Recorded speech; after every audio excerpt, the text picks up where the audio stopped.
autre chose à laquelle j'ai pensé sur les nouvelles technologies ou la technologie et le paranormal. Alors je reprends mon fil que j'avais un petit peu perdu.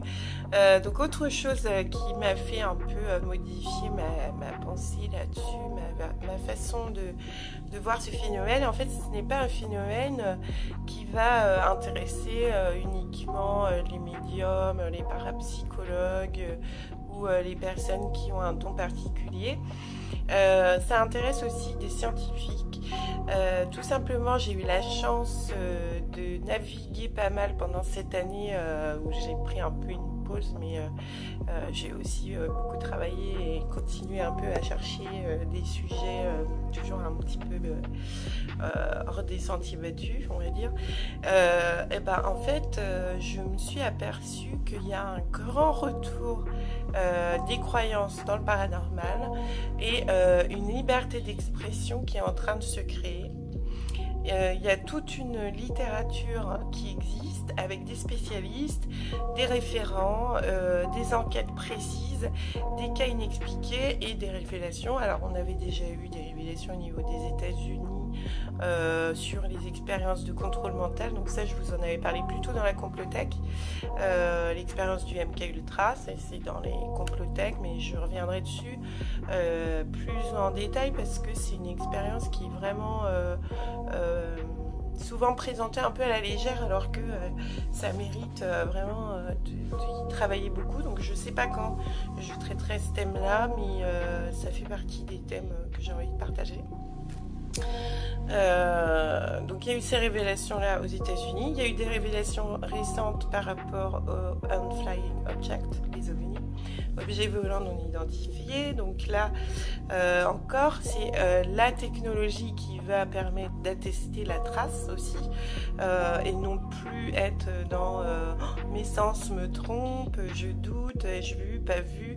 Bon bah là si le radar et la tour de contrôle référence le même objet et le même phénomène au même moment, visiblement il y a une explication que l'on n'a pas et qui ne tient pas dans l'hallucination d'un pilote par exemple ou quelque chose comme ça. Donc on est en train d'être dans une époque où le phénomène de l'inexpliqué est en train d'intéresser des instances plus officielles. Alors ça intéresse des instances officielles en France depuis longtemps. J'ai découvert un témoignage dans un reportage sur une chaîne qui est consacrée exclusivement à l'inexpliqué, que j'adore d'ailleurs, que je vous recommande, vous la trouverez assez facilement tellement elle est connue en France. Donc en fait c'est intéressant, un des témoignages qui explique que au sein du CNRS il existe depuis plusieurs années des études qui sont réalisées dans ce champ-là. L'étude, elle consiste à être en contact avec l'au-delà, non pas au moyen d'appareils et de technologies spécifiées, mais au moyen des méthodes spirites qui ont déjà été expérimentées il y a plusieurs siècles par pas mal de nos ancêtres, ça on le sait, qui ont été au goût du jour à l'époque romantique, etc.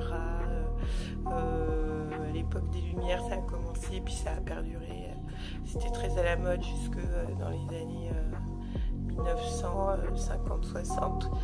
Après il y a eu le LSD qui a pris la place. Pour finir ça a dit, donc je vous expliquais l'existence au sein du CNRS d'unités de recherche en fait qui s'intéressent à ça. Je vous ai déjà parlé du GEPAN aussi en France qui en fait a juste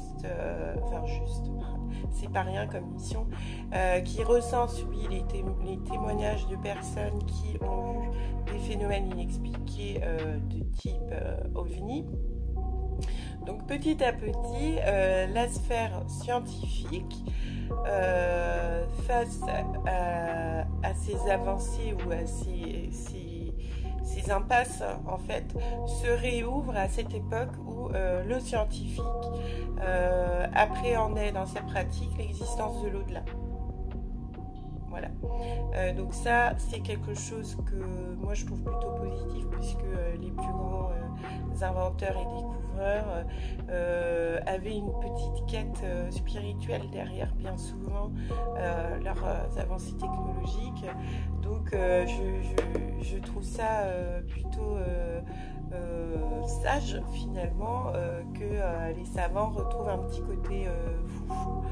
Ce qui est quand même mieux que les savants fous du siècle dernier, qui ont été très sombres dans les expériences sur l'être humain notamment.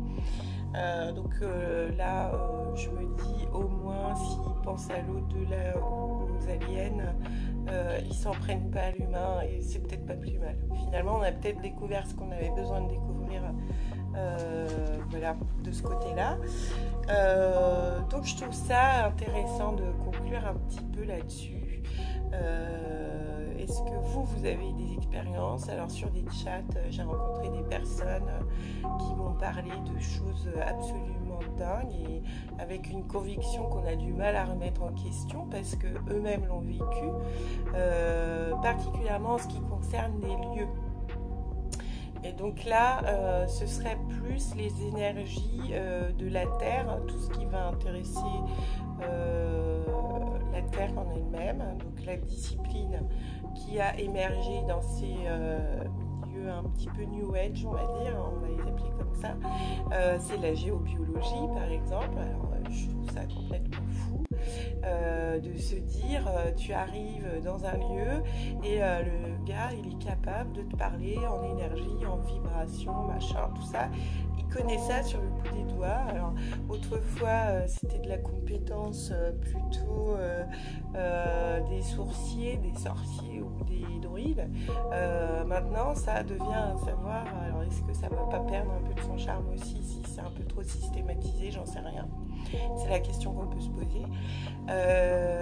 Après, je me dis, avec cette histoire où on a démarré la semaine avec la 4e révolution industrielle, la grande réinitialisation, Great Reset, et l'impact des technologies sur la peur et nos vies, eh bien finalement on est tout à fait en cohérence avec notre thème, puisque l'au-delà, l'irrationnel, reste quelque chose qui peut effrayer. Donc est-ce que la technologie va venir en appui pour rassurer face à l'au-delà, ou au contraire, est-ce que ces découvertes vont encore créer des peurs et des phobies croissantes qui n'existaient pas, parce qu'elles vont se manifester encore autrement ou pas? Donc ça c'est une question. Et face au souhait du Forum économique d'une humanité régulée économiquement mais plus vertueuse, est-ce que finalement toutes ces choses émergentes ensemble au même moment ne sont pas en train de sonner le glas de l'humanité matérialiste, et finalement le plus fou dans cette époque naissante, c'est le rationaliste matérialiste pur et dur qui ferme la porte à toutes ces choses-là. C'est un peu ma question d'ouverture un petit peu plus philosophique.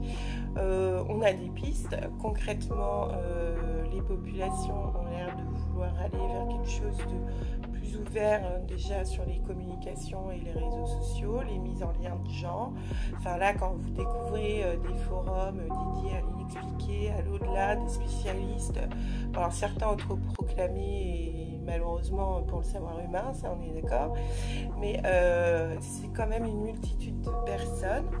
Quand vous avez le Forum économique qui appelle de ses voeux une économie éthique et un capitalisme plus vertueux et humain, quand vous avez des besoins scientifiques qui n'ont pas toutes les réponses aux crises que peuvent rencontrer les gens, je me dis que finalement c'est plutôt sain et très humain qu'on ouvre un peu les portes de l'irrationnel et de l'au-delà, et d'aller voir ailleurs, et de ne pas rester sur de la rationalité pure et dure. Je me dis que celui-là doit être le plus malheureux dans ce 21e siècle, et du coup je pense qu'André Malraux avait raison, et que ce 21e siècle il sera, voilà, C'était Laurée Dubois pour les sommes de toutes les peurs et je vous dis à bientôt.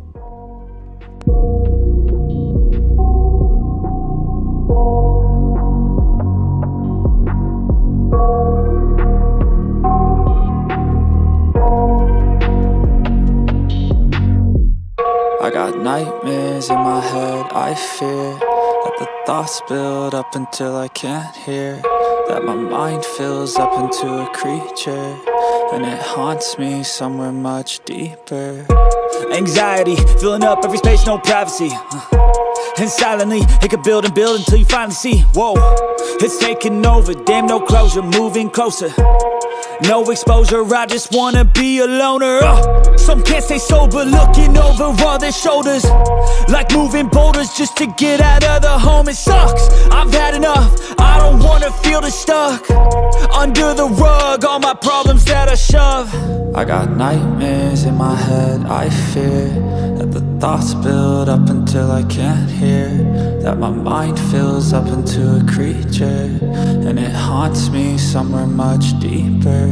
I got nightmares in my head, I fear that the thoughts build up until I can't hear, that my mind fills up into a creature, and it haunts me somewhere much deeper.